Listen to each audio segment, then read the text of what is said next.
Hi there!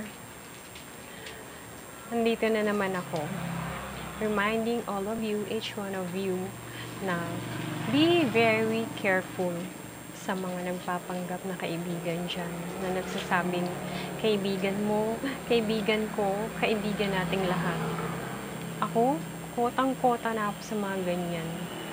May trust issue na ako pagdating sa ganyan. Alam niyo ba kasi,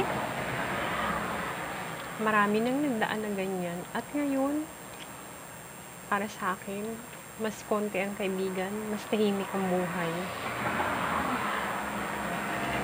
Masasabi ko lang, kung merong kaibigan, nagsasabing best friend nyo, beshi, or what else, kung ano man ang tawag sa inyo,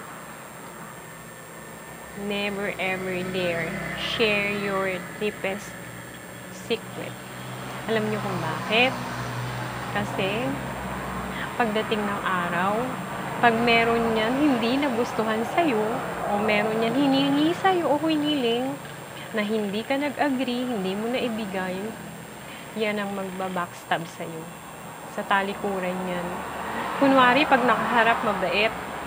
Kunwari, pag nakaharap, even siya sa'yo eh. Pero, at your back, tad-tad ka na ng saksak. Maniwala ka sa akin.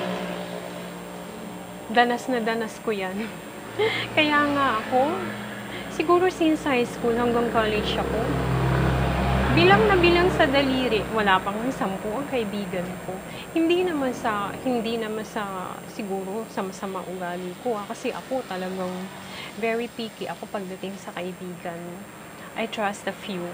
Kumbaga pinipili ko lang talaga yung karapat-dapat. Tinitingnan ko sila, sinusubukan ko sa pananalita, sa tingin. Yeah, yun lang. Yun lang talaga guys. Yun lang mga friendship. Sana matuto kayo. Hindi lahat ng oras magtitiwala kayo. Minsan mabuti rin yung may trust issue ka. Mabuti rin yung minsan mag-isa ka na lang kaysa magtiwala ka. Yun lang. Bye! God bless us all!